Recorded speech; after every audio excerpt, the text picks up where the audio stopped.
Hey guys, welcome back to the channel. Today we're talking about one of Southeast Asia's least visited countries, Timor-Leste. If you're planning to travel here on a budget, I've got all the tips you'll need. So first, a little bit of background about Timor-Leste, because it's one of the newest countries in the world. It only gained independence in 2002 after years of colonization, genocide and occupation. Tourism is still really young here, but that's what makes it so special. You're not going to find the kind of mass tourism you see in Bali or Thailand, so it's really raw, it's really real, and it's beautiful. So getting there.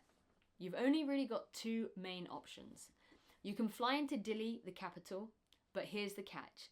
There are only 2 or 3 direct flights, mainly from places like Bali, Darwin, and maybe even Singapore or Kuala Lumpur.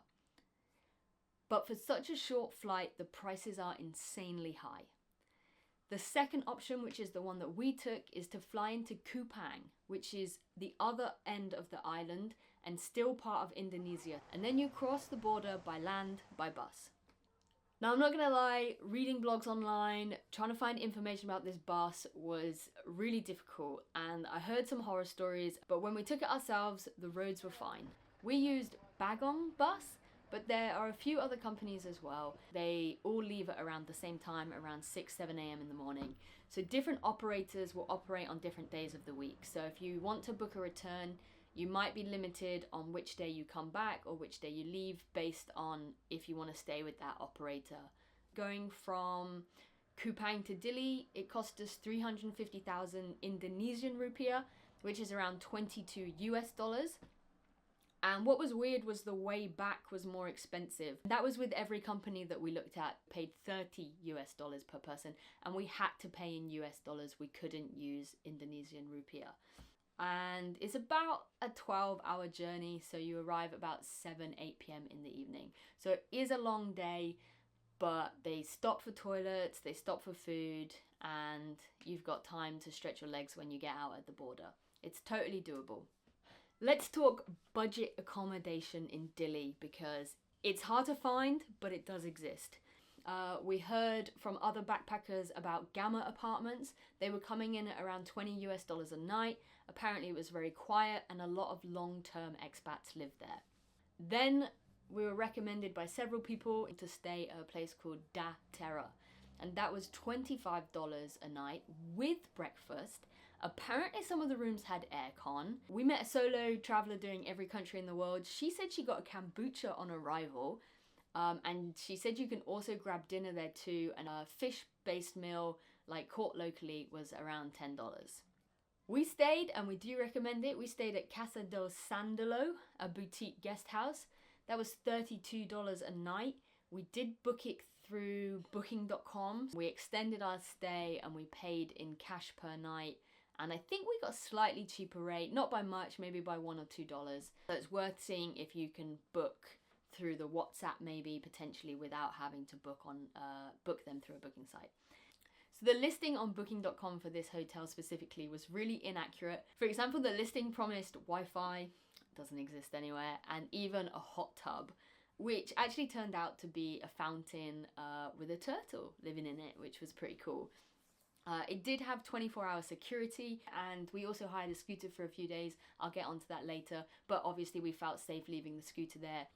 So whilst I'm talking about accommodation, it makes sense to talk about the Wi-Fi situation in Timor-Leste. Do not really expect to find Wi-Fi anywhere. We tried to hunt down internet cafes and things like that, and they were either closed or didn't exist anymore. Currently, at the point of April 2025, they were installing Wi-Fi cables under the sea from Australia. So that leads me to assume that how Timor-Leste gets online is all through SIM cards and data packages.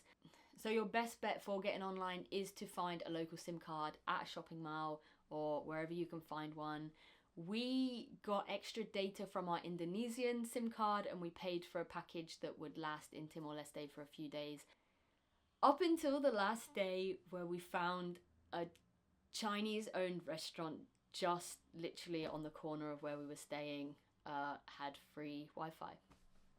On another day, we did actually go to eat at one of the 4-star hotels.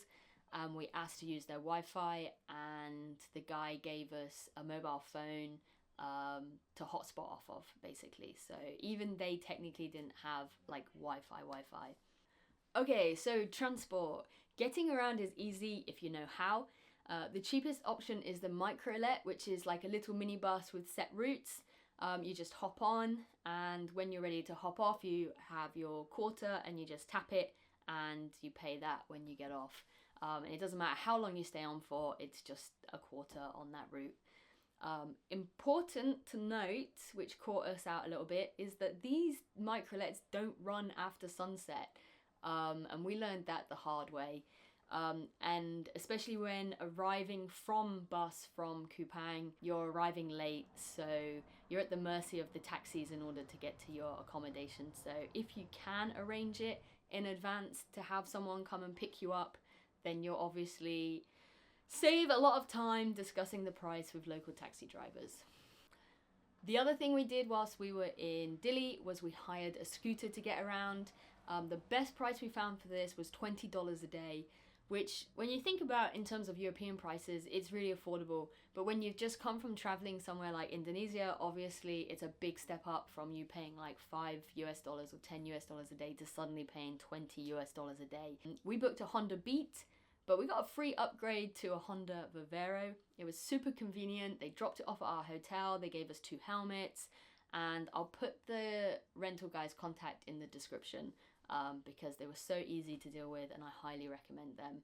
And we used that scooter to go for a couple of nights up through the mountains, so that was really good. Okay, so here's my advice when it comes to snorkeling and beaches. So Timor-Leste has some amazing beaches, as did the whole island of Timor.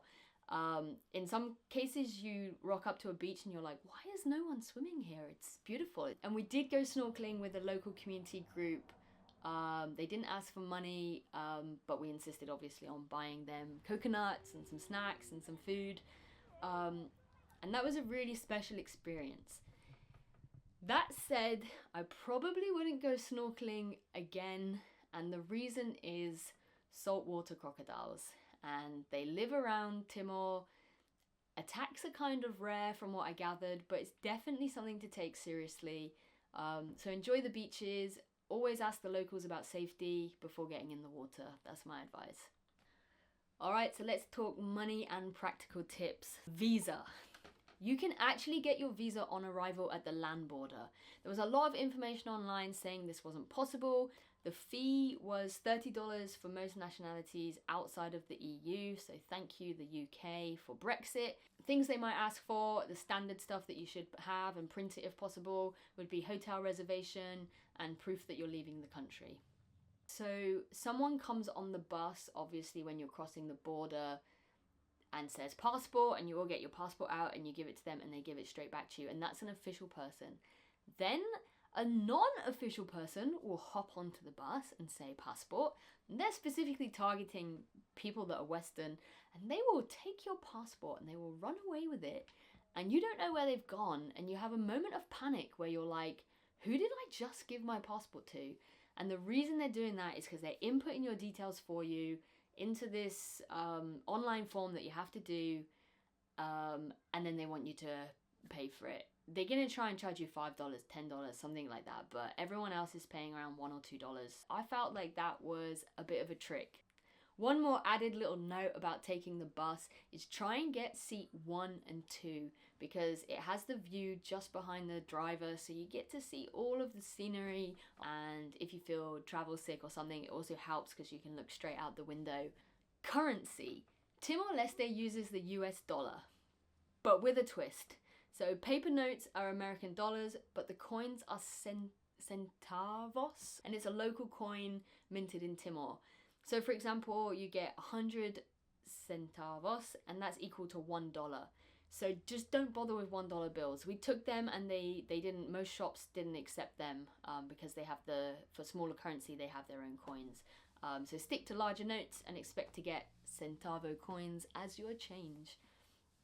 One last thing to note about where we stayed, and possibly might be the case for smaller hotels on the island, was that not everyone speaks English. So anyone you meet that speak in English, that is their third language. We communicated in a little bit of Portuguese, We did our best to learn some Tetum because we wanted local people to feel like we respect their local language.